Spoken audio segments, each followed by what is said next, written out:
कहते हैं कि इश्क, प्यार, मोहब्बत ये उम्र नहीं देखता। इश्क न जाने जात पात, और इश्क न जात पात देखता है, इश्क न उम्र देखता है, न सामाजिक बंधन देखता है, न रीति रिवाज देखता है। अगर किसी को मोहब्बत का जुनून हो जाए, किसी की मोहब्बत परवान चढ़ जाए, तो सारे बंधनों से वो खुद को मुक्त मानता है।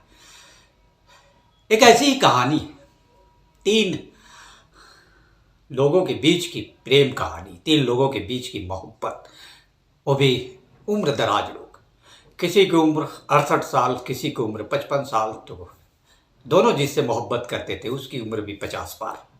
तो एक महिला जिसकी उम्र 50 पार और 2 उसके आशिक, जिसमें एक की उम्र 68 साल और एक की उम्र 55 साल।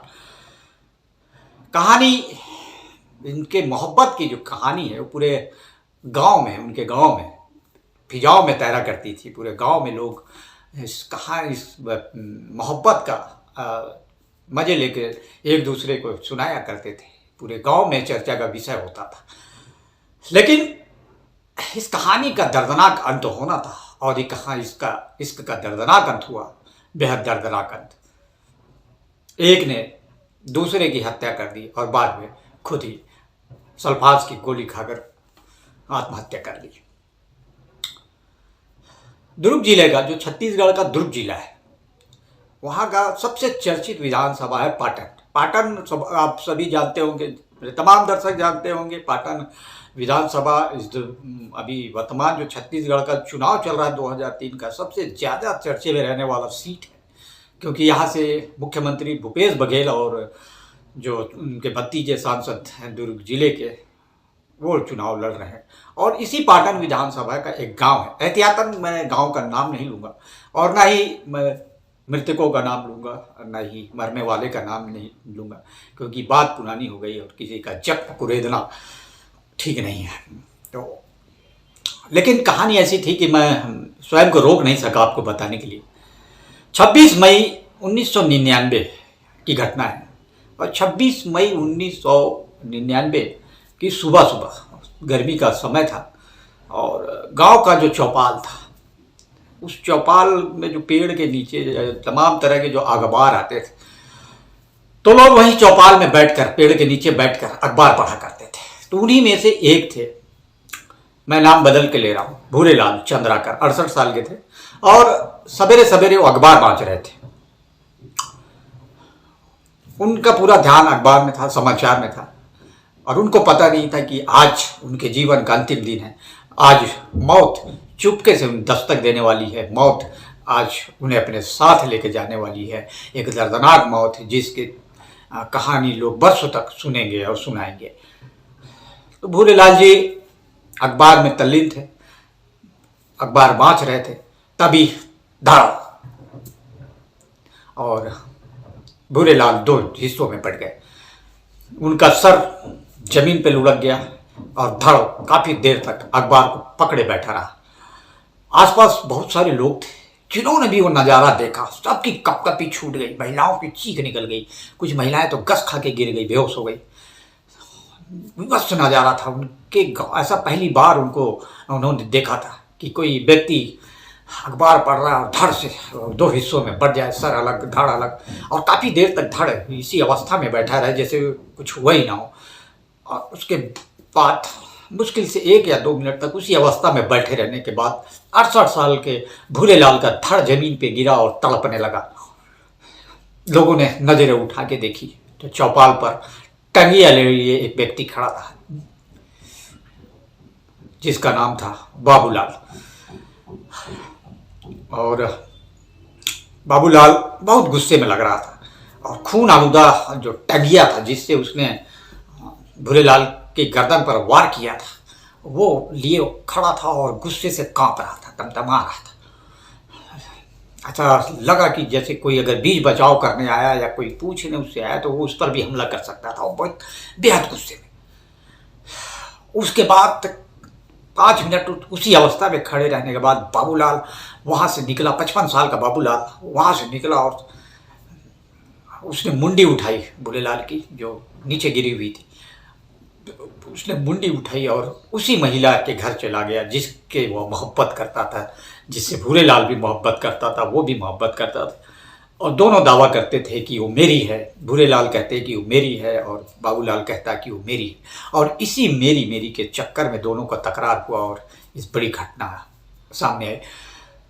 बाबूलाल मुंडी लेकर महिला के घर पहुंचा और जैसे ही महिला ने को उसने आवाज़ दी, महिला की नज़र भूरेलाल की कटे हुए सिर पर पड़ी तो वो भी कस खाई और चीखते हुए घर से बाहर निकली। बाबूलाल उसे भागता हुआ देखता रहा, जैसे उसको लगा कि शायद ये भी मुझसे घृणा करने लग गई इस हत्या के बाद। तो उसने मुंडी वही छोड़ दिया उस महिला के घर और अपने घर चला गया। गांव में अफरा तफरी मची। गांव वाले मौके पर भीड़ इकट्ठा होने लग गई। लोग खेतों से काम छोड़कर मौके की तरफ भागे। अब चूंकि गर्मी का दिन था, छुट्टियों का दिन था, तो तमाम लोग घर से बाहर निकले और चौपाल की तरफ दौड़े। तो जो नज़ारा देखा, सबकी रूह कांप गई। वहाँ भूरेलाल का धड़ पड़ा हुआ था, मुंडी गायब थी। गांव के कोतवाल ने फौरन पाटन का जो थाना था वहाँ भूरेलाल की मौत की खबर दी कि हमारे गांव में ऐसी घटना हो गई है। और बाबूलाल नामक व्यक्ति ने भूरेलाल की गर्दन काटकर हत्या कर दी और सिर लेकर वो कहीं चला गया है।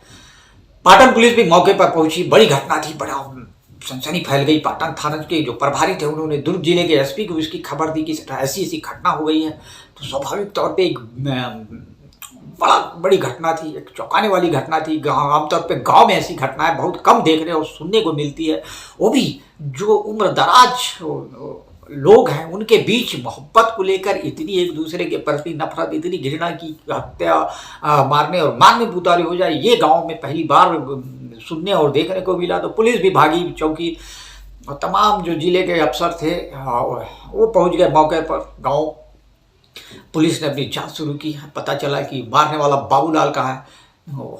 पुलिस बाबूलाल के घर पहुंची तो बाबूलाल अपने घर के चबूतरे पर सोया हुआ मिला।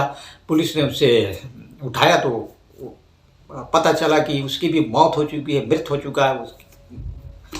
अब पुलिस ने पंचनामा करके दोनों की लाशों को पोस्टमार्टम के लिए रवाना कर दिया। इधर पुलिस ने अपनी जांच शुरू की तो एक बड़ी कहानी सामने निकल कर आई।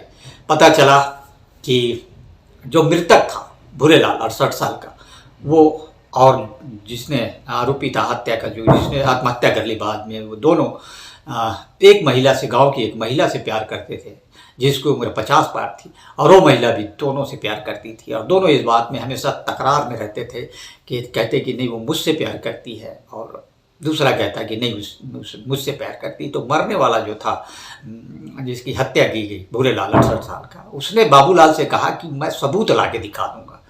और 2 दिन बाद उस सबूत के तौर पर प्रमाण दे दिया उसने कि हाँ महिला मुझसे ही प्यार करती है। इस बात से बाबूलाल के अंदर आग लग गई। बाबूलाल इतने गुस्से में रहने लगा कि उसे अपना आपा खो दिया। और एक दिन 26 मई के दिन सुबह सुबह उसने भूरेलाल को मौत के घाट उतार दिया। फिर 7 PM रिपोर्ट आया तो बाबूलाल की मौत का भी खुलासा हुआ। बाबूलाल ने जो मुंडी था, जो महिला के घर वो रख कर गया था, उसको रखने के बाद अपने घर गया और बहुत सारे उसने सल्फास की गोली जो रखी थी वो खाया और मर गया। तो पोस्टमार्टम रिपोर्ट में आया कि सल्फास की गोली खाने से बाबूलाल की मौत हुई।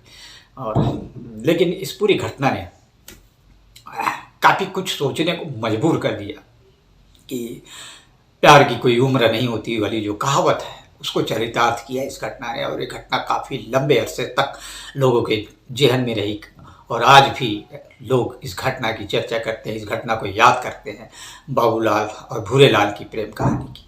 तो बाबूलाल और भूरेलाल की प्रेमिका जो थी उसकी भी मौत हो चुकी, क्योंकि आज से 24 साल पहले वो स्वयं भी 55 पार थी, तो आज वो भी नहीं रही। तो एक त्रिकोणीय प्रेम कहानी का दर्दनाक अंत हो गया।